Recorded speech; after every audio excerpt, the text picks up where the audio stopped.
देश की आवाज तेज टीवी 24 के साथ सच दिखाने का जुनून। मुख्यमंत्री ममता बनर्जी लोकसभा चुनाव के बाद पहली बार जंगल महल की धरती से राज्य की जनता को हजारों करोड़ रुपए की परियोजनाओं की सौगात देंगी। मुख्यमंत्री ममता बनर्जी लोकसभा चुनाव के बाद पहली बार जंगल महल की धरती से राज्य की जनता को परियोजनाओं की सौगात देंगी, जिसमें से अकेले झाड़ग्राम जिले के लोगों को 300 करोड़ से अधिक की परियोजनाएं मिलेंगी। 2021 के विधानसभा चुनाव की तरह ही 24वें लोकसभा चुनाव में भी टीएमसी ने जंगल महल में जीत हासिल की है। टीएमसी ने भाजपा को हराकर झाड़ग्राम सीट भी जीत ली है।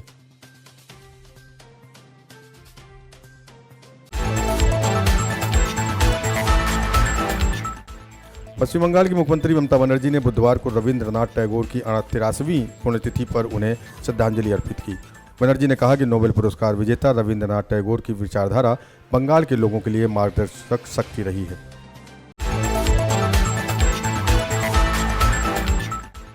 सड़कों पर बसों की संख्या कम होने से मुख्यमंत्री ममता बनर्जी नाराज हैं। मुख्यमंत्री ने परिवहन विभाग के विभिन्न मुद्दों पर समीक्षा बैठक की। विभाग के मंत्री भी मौजूद थे। सूत्रों के मुताबिक उस बैठक में यात्रियों की सुविधा के लिए बसों की संख्या में बढ़ोतरी सुनिश्चित करने को कहा गया था। चर्चा में यह भी प्रस्ताव दिया गया है कि जरूरत पड़ने पर श्रमिकों से कई शिफ्ट में काम कराया जा सकता है। ऐसे में जरूरत पड़ने पर 3 शिफ्ट के बजाय 4 शिफ्ट में काम करने का वैकल्पिक प्रस्ताव है।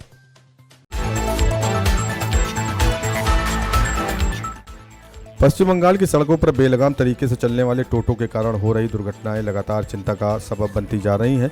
इसलिए अब राज्य परिवहन विभाग इन पर लगाम लगाने की तैयारी में है। बुधवार को विभाग के एक वरिष्ठ अधिकारी ने इस बारे में जानकारी दी। उन्होंने बताया कि सड़क दुर्घटनाओं को रोकने के लिए पश्चिम बंगाल सरकार टोटो वाहनों की बढ़ती संख्या को नियंत्रित करने की योजना बना रही है। इसके लिए परिवहन विभाग को एक मानक संचालन प्रक्रिया तैयार करने का निर्देश दिया गया है।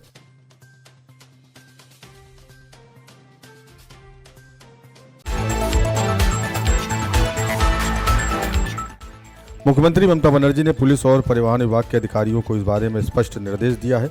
उन्होंने परिवहन मंत्री स्नेहाशीष चक्रवर्ती से राज्य में टोटो वाहनों की असामान्य वृद्धि पर चर्चा की है। मुख्यमंत्री ने साफ कहा है कि टोटो वाहनों को नियंत्रण में लाने के लिए एक विशेष गाइडलाइन तैयार की जानी चाहिए, लेकिन इससे किसी की रोजगार स्थिति पर असर नहीं पड़ना चाहिए।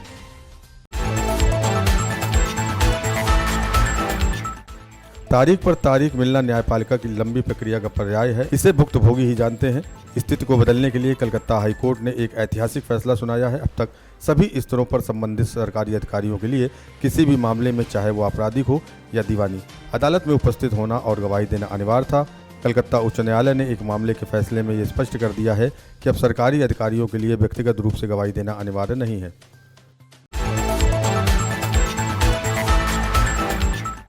राजीव कुमार को पिछले साल दिसंबर में कार्यवाहक पुलिस महानिदेशक के रूप में नियुक्त किया गया था, लेकिन उन्हें इस साल लोकसभा चुनाव से पहले भारत के चुनाव आयोग के आदेश के बाद पद से हटा दिया गया था।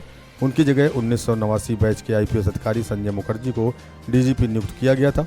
अब जबकि लोकसभा चुनाव और 4 विधानसभा क्षेत्रों के उपचुनाव खत्म हो गए हैं और आदर्श आचार संहिता भी खत्म हो गई है, ऐसे में राजीव कुमार को शीर्ष पुलिस पद पर बहाल कर दिया गया है।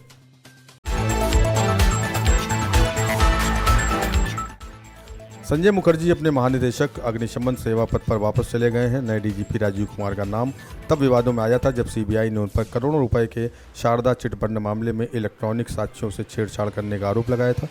राज्य के विपक्षी नेताओं ने अक्सर उन पर फोन टेपिंग का आरोप लगाया था। फरवरी 2019 में सीबीआई ने राजीव कुमार के आवास पर छापेमारी की कोशिश की थी। तब वो कोलकाता पुलिस के आयुक्त थे। इसके बाद मुख्यमंत्री ममता बनर्जी धरने पर बैठ गई थी।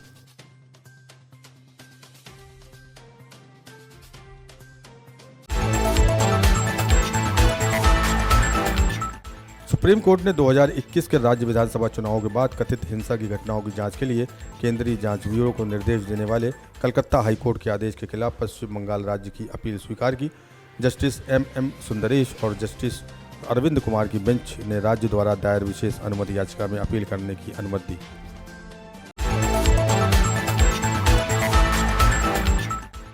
बांग्लादेश में चल रहे अशांति के कारण कोलकाता के विभिन्न अस्पतालों में इलाज के लिए आने वाले बांग्लादेशी मरीजों की संख्या में भारी गिरावट आई है।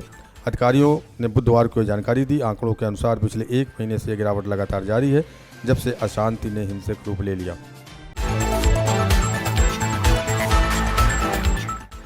मौसम विभाग ने पश्चिम बंगाल के उप हिमालयी जिलों में 9 अगस्त तक भारी बारिश होने का पूर्वानुमान व्यक्त किया है।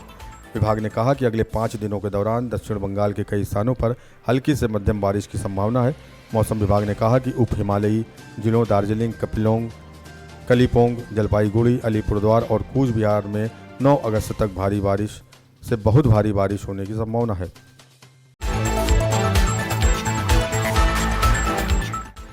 पश्चिम वर्धमान जिले के पांडवेश्वर के हरिपुर हिंदी हाई स्कूल के खेल के मैदान का एक हिस्सा धंसने से इलाके के लोगों में दहशत है।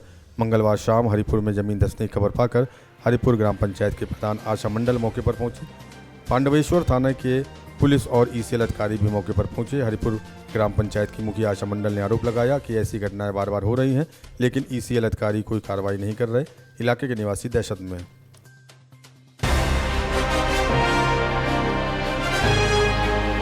देश की आवाज तेज टीवी 24 के साथ सच दिखाने का जुनून।